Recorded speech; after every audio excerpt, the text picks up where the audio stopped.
She dove into the pool without a second thought, still wearing her hoodie and sneakers, laces tied tight, all because she saw a child thrashing in the chlorinated depths of the neighborhood pool. What Linda, the self-proclaimed guardian of the pool and three-term president of the Homeowners Association, didn't know and what I'd have paid to see dawn on her face was that the woman she just tried to ban from the community for breaking deep water safety rules was a certified aquatic rescue expert.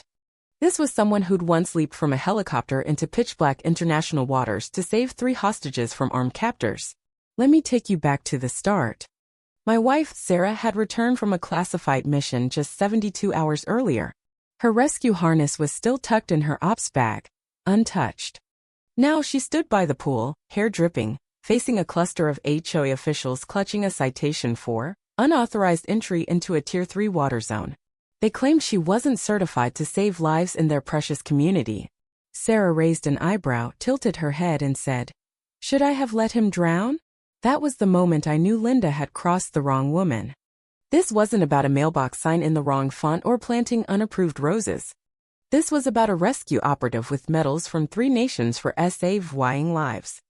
That day, our HOA's rain began to crumble, starting at the bottom of the pool. We'd moved into this neighborhood with high hopes, lured by a glossy brochure promising a safe, family-friendly community complete with vibrant pool photos and kids frolicking like they were in a cereal ad. What it didn't mention was the iron grip of the HOA, a shadow government ruling every inch of the place. The HOA wasn't just about collecting dues or sending newsletters. They watched, judged, and if needed, obliterated your reputation with a violation notice for using pavers in a shade not listed in the community's approved palette. The pool was their crown jewel, but don't let community fool you. It was run like a military base. Gated entry, cameras with no blind spots, and a 47-page rulebook dictating towel sizes, music choices, only instrumental jazz before 5 p.m., and a ban on water games that disrupted soul harmony. Entry required a QR code valid for 6 months. Kids under 12 needed an adult with CPR certification. New residents? Good luck passing the 2-hour orientation, complete with a quiz on neighborhood history, and a test on walking without splashing. And then there was Linda Harper, the HOA's third-term president, who wielded power like it came from a spreadsheet with too many fine columns. She didn't need a badge, just a clipboard, sunglasses the size of hubcaps, and the vibe of someone running a utopia. Those sunglasses never came off, not even under glaring meeting lights or while measuring pool depth. Rumor was she only removed them for her driver's license photo, then demanded a retake because it didn't scream authority. Linda roamed with a posse of neighborhood safety volunteers, residents in matching khaki polos empowered to patrol the mood. They couldn't arrest you, but they'd knock at 6 a.m.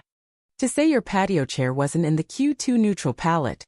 Into this world stepped Sarah, a quiet figure who appeared at dawn when the pool was closed and even the birds seemed wary of chirping during quiet hours.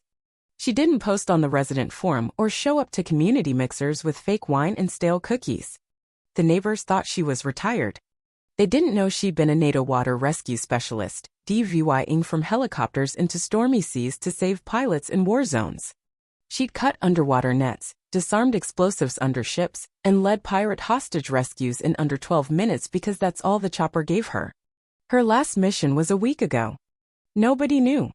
They just saw a woman with a neat ponytail watering her garden, not someone mapping the neighborhood's water flow on an encrypted server in our basement. It was a blistering day, no water usage advisory in sight. The pool was packed, kids darting around, adults lounging with novels like they were in a resort ad. Then came the scream. A boy, maybe 6, slipped at the pool's edge. 1 second he was giggling, the next he was sinking fast. The on-duty safety officer was off buying smoothies. Nobody moved. The boy's mom screamed. Some guy fumbled for 911, forgetting water kills in under a minute. Sarah? She was in the air the moment he fell, no shouting, no hesitation. Sneakers and all, she dove, her form perfect, hitting the water like it was second nature. 11 seconds later, she had the boy out safe. No applause, just gasps, sobs, and stunned silence from people who'd seen something beyond the HOA's rulebook. The mom clutched her son, tears mixing with pool water. A few residents mumbled thanks. Sarah nodded, said nothing, and went back to her chair, dripping on the HOA-approved tiles. It should have ended there. But the next morning, an HOA-stamped envelope slid under our door like a petty summons. Inside, a 3-page notice. Violation. Unauthorized entry into restricted water zone. Fine, due law 3,200. Reason? Entering the pool without community safety clearance. The kicker. The HOA claimed they had a rescue plan ready and would have acted if the boy had given an official distress signal or if Sarah had been 1 second slower. 1 second. When a kid's drowning, that's the gap between life and death. To the HOA, it was proof of their superiority. I nearly called our lawyer, the news, and Sarah's old unit before coffee. But Sarah? She read the notice like it was a grocery list, no anger, just flipping pages like she'd seen this before, maybe in another language from another kind of tyrant. She didn't yell. She opened her laptop, pulled our home security footage, clear shots of the boy's fall, and synced it with audio from the gate mic, all legal. She uploaded it to an encrypted drive labeled "Truth Needs No HOA Stamp." Then she dug into the city's safety rules, finding one that said pools over 1.2 meters deep needed a lifeguard on duty. Ours had none. She printed the rule, attached photos of the pool, maps, and a snapshot of Linda's handwritten sign, "No lifeguard. Swim at own risk." It shredded there, rescue plan claim. She drafted an email short, sharp to the city safety board, the district oversight team, and a deputy mayor whose son Sarah once saved in a crash abroad. Subject: HOA Pool Safety Re VYEW. Attachments: the violation, the empty duty roster, even the smoothie runs timestamp. I asked, "What's the plan?" She hit send, poured tea, and said, "Just paperwork. But if they want to fight, I'm good at climbing." A reply pinged within minutes, "This is serious. We'll act immediately." No smirk, but I knew she'd already won. Linda didn't apologize. Instead, the HOA called an emergency meeting on dangerous behavior or in shared spaces. Flyers went up, emails blasted, notices taped to the pool bathroom. The message? Residents couldn't act in emergencies without HOA approval even to save a life. The Zoom meeting was a circus. Linda, flanked by 2 safety officers in branded shirts, called Sarah's dive disruptive and a precedent for rogue behavior. She showed a PowerPoint 14 slides, Comic Sans, cherry-picked pool footage skipping the rescue and freezing on Sarah walking away, captioned, "Resident fled without reporting." Murmurs rippled.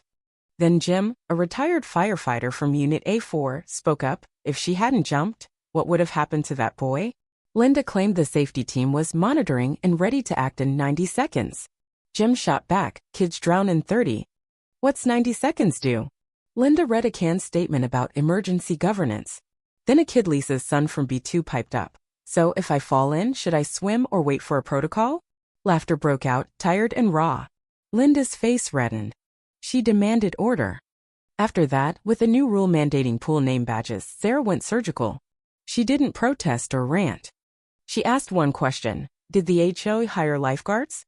The budget showed $41,864 pool maintenance.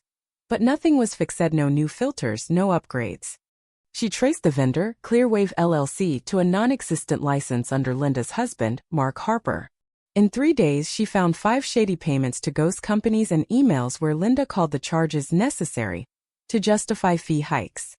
Translation: they inflated dues, faked invoices, and pocketed cash while residents got fined for wet footprints. Sarah didn't scream or march. She compiled a 4-page report, lean, readable, highlighting every fake transaction with photos of rusty pool filters and cracked tiles.